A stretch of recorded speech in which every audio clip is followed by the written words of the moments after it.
Today, we gather under a striking headline: India refuses the deal, what this means for America's future.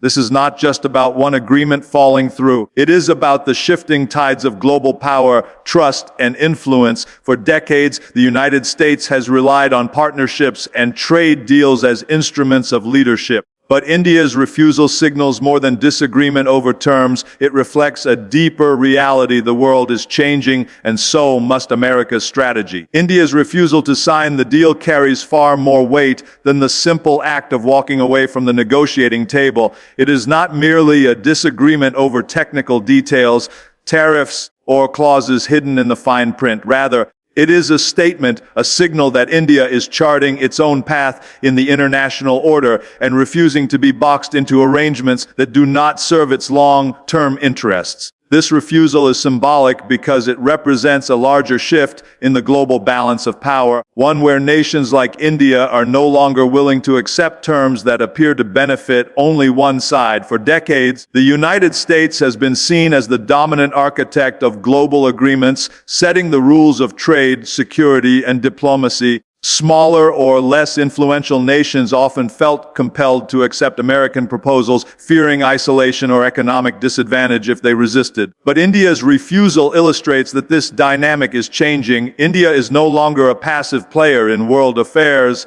With its rapidly growing economy, strategic geographic position, and demographic strength, it has the confidence to assert itself and say no when it believes a deal is not in its favor. This confidence is symbolic of the broader transformation in international relations, where power is more distributed and multiple nations now share the ability to influence outcomes. The symbolism of India's decision also lies in the message it sends to other nations. By standing firm, India demonstrates that partnerships with powerful states like the U.S. must be built on fairness and mutual benefit, not on pressure or dominance. Smaller nations observing this may feel emboldened to push back against deals that seem one-sided. India's refusal, therefore, is not just a moment of defiance, but a ripple in the larger current of global diplomacy. It says to the world, sovereignty matters, independence matters, and no nation should feel compelled to compromise its core interests for the sake of alignment. For the United States, this symbolism should not be seen only as a setback, but also as a reminder. It reminds America that influence is no longer automatic, that leadership must be earned through trust and genuine collaboration. If the U.S. wishes to maintain its global role, it must adjust to a world where countries like India hold the leverage to accept or reject, to shape or reshape the global order. The refusal symbolizes that America's traditional playbook, where economic or military might guaranteed compliance, is being rewritten. Most importantly, the symbolic weight of India's action lies in its timing. At a moment when global tensions are high, economies are interdependent, and alliances are constantly shifting, India's refusal shows that national interest will always come first. This principle resonates not just in New Delhi, but in capitals across the world. In refusing the deal, India has not closed the door on cooperation. Rather, it has set the tone for a new kind of engagement, one that recognizes equality, respect, and the right to say no. The symbolism of that act will echo far beyond the immediate deal, shaping the way America and the world approach diplomacy in the years ahead. When we speak of partnerships in the modern world, it is important to understand that they are no longer what they once were. In the past, alliances and deals often carried an implicit hierarchy, one nation leading, others following, but India's refusal of the recent deal underscores a vital lesson. Partnerships must evolve. They must adapt to the realities of a multipolar world where no single country has the authority to dictate terms. For the United States, this is a wake-up call. For India, it is an assertion of dignity. For the rest of the world, it is a sign of how international relationships must be reimagined. Evolving partnerships means recognizing that old frameworks no longer suffice. In the Cold War era, deals were often binary, with nations aligning under the umbrella of either Washington or Moscow. Today, the dynamics are far more complex. India's rise as a global economic power means it is not content to be treated as a junior partner or a secondary player. Any agreement must respect its sovereignty, reflect its national interests, and provide tangible benefits. Partnerships can no longer be based solely on strategic calculations made in Western capitals. They must be shaped by the aspirations of all parties involved. For America, this evolution requires a shift in mindset. The United States has traditionally relied on its military strength, economic clout, and soft power to build alliances. While these remain significant tools, they are not enough to sustain long-term relationships in an era when countries have more choices. India, for instance, has cultivated ties not only with the US, but also with Russia, the European Union, and even China in certain economic areas. This diversification means that any partnership America offers must be more attractive, more respectful, and more attuned to India's needs. Evolution in this context means moving from dominance to dialogue, from control to collaboration. At the same time, evolving partnerships require flexibility. The needs and priorities of nations are not static. India may prioritize defense cooperation today, technology transfer tomorrow, and climate collaboration the day after. A rigid agreement that fails to adapt will inevitably face resistance. By contrast, a living, evolving partnership built on trust and the willingness to renegotiate will thrive. This evolution is not about weakness or concession. It is about ensuring that the relationship remains relevant and resilient in the face of changing circumstances. The refusal of the deal is therefore not an end, but an opportunity. It is a reminder that America must rethink its approach, that deals cannot be designed to primarily serve its interests while expecting compliance from others. True partnerships must be reciprocal. They must balance power with respect, strategy with empathy, and ambition with fairness. When partnerships evolve in this way, they do more than secure short-term agreements. They build long-term trust, the kind of trust that can weather disagreements and strengthen cooperation. India's rejection is not a rejection of partnership itself, but of an outdated model. It is a call for evolution, for building relationships that recognize equality and shared purpose. The future of global diplomacy will belong to those who can embrace this change, those who understand that real power lies not in dictating terms, but in forging bonds that adapt, endure, and grow. India's emergence as an independent power is not an overnight development, but the result of decades of deliberate choices, economic reforms, and strategic positioning on the world stage. When India refuses a deal, especially one proposed by a global superpower like the United States, it is not simply an act of defiance. It is a clear statement that India sees itself as an equal player in the international order, not bound by the shadow of another nation's influence. This independence is symbolic of a broader transformation. India is no longer content to be viewed as a supporting actor in global affairs. It is positioning itself as a central force, one whose voice and choices carry global significance. India's independent identity stems first from its history. As a nation that endured colonial rule for centuries, India has long been sensitive to the idea of external dominance. The pursuit of sovereignty, both political and economic, has shaped its foreign policy decisions since independence in 1947. Unlike many countries that were drawn into permanent alignments during the Cold War, India deliberately pursued non-alignment, asserting its right to engage with multiple powers without being tied to one bloc. This tradition continues today, as seen in India's ability to cooperate with diverse partners, from the United States in defense technology, to Russia in energy, to Europe in trade, and even maintaining cautious ties with China despite ongoing tensions. This multi-directional diplomacy is not indecision, it is independence. Economically, India has grown into one of the fastest expanding major economies in the world, with a population exceeding 1.4 billion and a rapidly growing middle class. India holds immense market potential. This economic clout allows it to push back against deals that fail to serve its interests, because it no longer needs to depend solely on external assistance. Instead, India can negotiate from a position of strength, demanding fair terms and ensuring that any agreement contributes to its national development. Refusing the deal in question is therefore not an act of isolation, but a calculated move that reflects confidence in its economic trajectory. Strategically, India's geographic position adds to its independent power. Sitting at the crossroads of Asia, it has access to vital trade routes, influence in the Indo-Pacific, and proximity to regions of great geopolitical importance, such as the Middle East and Central Asia. This location makes India indispensable in conversations about global security, supply chains, and energy. Its refusal of a U.S.-backed deal demonstrates that its cooperation is not guaranteed. It must be earned through genuine alignment of interests. What makes India's independence particularly striking is that it does not equate to hostility.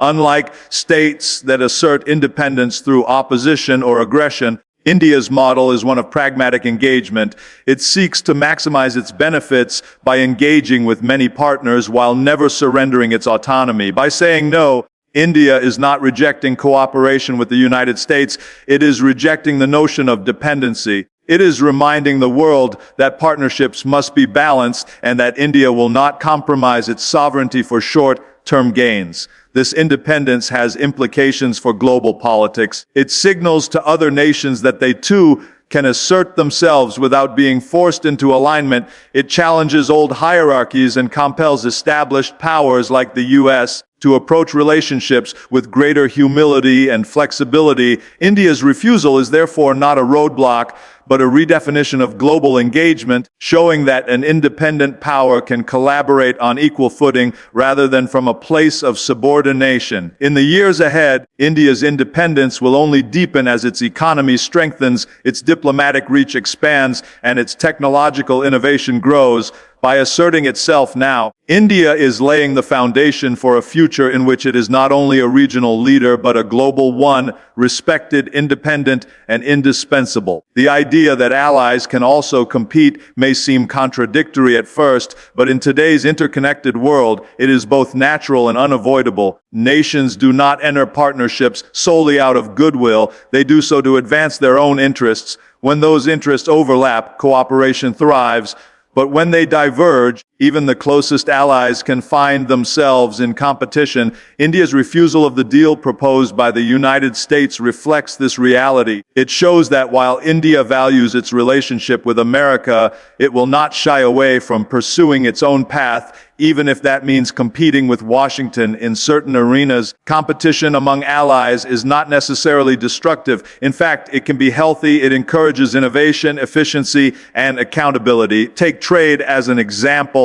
The United States and the European Union are long-standing allies, yet they frequently clash over tariffs, subsidies, and regulations. These disagreements have not dissolved the transatlantic alliance, but they have forced both sides to negotiate harder, adapt policies, and seek compromises. Similarly, India and the U.S. can continue to collaborate on defense, technology, and regional security, even while competing for influence in markets, trade routes, and diplomatic leadership. India's decision highlights the importance of recognizing competition as part of a mature partnership. For decades, America has often expected loyalty from its allies, assuming that alignment with U.S. policies was a given. But India is demonstrating that friendship does not mean compliance. As an ally, India will stand beside the United States on issues of mutual concern, such as counterterrorism or maintaining stability in the Indo-Pacific. Yet, as a competitor, it will also push back against deals it perceives as unfair, seek its own technological edge, and pursue trade relationships that may not align with Washington's preferences. The ability to compete and cooperate at the same time is a hallmark of strong, independent nations. India is not rejecting its partnership with the U.S., it is redefining it. By refusing the deal, India is signaling that its relationship with America must be flexible enough to accommodate both collaboration and competition. This evolution may feel uncomfortable for the U.S., but it is a necessary adjustment in a world where no nation, not even America, can monopolize influence. Competition between allies can also strengthen the global system. It prevents over-reliance on a single power, encourages diversity of leadership, and ensures that smaller nations have multiple partners to engage with. If the U.S. faces competition from India in areas like technology development, renewable energy, or trade influence in Asia and Africa, it may spur greater American investment and innovation. Far from undermining the alliance, such rivalry can push both nations to perform better while still finding common ground where interests align. India's stance demonstrates that competition is not betrayal. It is a natural part of international relations, even among friends. The refusal of the deal does not mean that India has turned its back on the United States. It simply means that India is unwilling to be boxed into a subordinate role. By acknowledging that allies can also compete, America has an opportunity to strengthen its partnerships in a more balanced and realistic way, one that values equality over dominance. This recognition could mark the beginning of a healthier, more resilient relationship where cooperation thrives precisely because both sides are free to pursue their own paths. Strength at home is the foundation of any nation's influence abroad, and for the United States, this truth has never been more urgent. India's refusal of the recent deal serves as a reminder that America's power to lead and persuade does not rest solely on military might or diplomatic history, but on the strength of its own society, economy, and political system. If the United States wants to remain the partner of choice for nations like India, it must project not just authority, but credibility that is built at home. A strong domestic foundation begins with the economy. For decades, America's economic dynamism has been its greatest tool of influence. Nations sought trade deals with the United States not just because of its wealth, but because of the opportunities it created for shared prosperity. Yet in recent years, cracks have appeared, widening inequality, political gridlock over trade policy, and doubts about America's long-term economic resilience. If India and others are hesitant to commit to U.S.-backed deals, it is partly because they see these uncertainties. Rebuilding economic strength means investing in infrastructure, fostering innovation, and ensuring that prosperity is broadly shared so that the U.S. remains an attractive and reliable partner. Equally important is political stability. America's democracy has long been admired, but recent polarization and divisions have raised questions abroad. Allies and competitors alike are watching closely, trying to assess whether the U.S. can govern effectively and honor its commitments over time. India's refusal is not simply about the details of one deal, it is also about whether the U.S. is seen as a consistent, dependable partner. Strength at home means strengthening democratic institutions, rebuilding trust among citizens, and proving that America can overcome internal conflict to deliver on its promises. Another dimension of domestic strength is technological and scientific leadership. India, with its young population and growing tech sector, is positioning itself as a hub of innovation. If the U.S. wants to remain a leader and a partner, it must continue to set the pace in research, digital infrastructure, and emerging technologies such as artificial intelligence and renewable energy. Dependence on outdated systems or failure to invest in the future will weaken America's hand in negotiations, making deals less attractive to countries with alternatives. Social cohesion also plays a role. A nation divided within cannot project unity abroad. When America demonstrates inclusivity, resilience, and the ability to lift all communities, it sends a message of stability and confidence to the world. If it falters in addressing issues such as inequality, racial tension, or healthcare, then its global influence is weakened. India's independent stance reflects not only its growing strength, but also the perception that America must shore up its internal foundations to be a reliable long-term partner. Strength at home is not about turning inward, it is about ensuring that outward engagement is credible and sustainable. America's power has always rested on the example it sets: a thriving democracy, an innovative economy, and a resilient society. If those pillars weaken, even allies will hesitate to follow its lead. India's refusal is a wake-up call that America must first renew itself from within before expecting unquestioned alignment abroad. A strong home will always be the truest source of influence in the world. The refusal of the deal by India is not the final chapter in the story. It is the opening line of the next one. What matters most now is not the rejection itself, but how the United States chooses to respond. This is the real test, whether America clings to outdated habits of expecting compliance, or whether it adapts with wisdom, humility, and strategic foresight. The future of U.S. influence will not be determined by the deals it proposes, but by the flexibility, respect, and vision it shows when those deals are challenged. In the past, America's response to rejection often leaned on pressure, isolation, or attempts to renegotiate terms in its favor. But the global order has changed. Nations like India are no longer dependent on American approval to pursue prosperity or influence. They have choices, partnerships, and leverage. If the U.S. responds to India's decision with frustration or heavy-handed tactics, it risks pushing New Delhi closer to other powers such as Russia or China, who will gladly step in to fill any vacuum.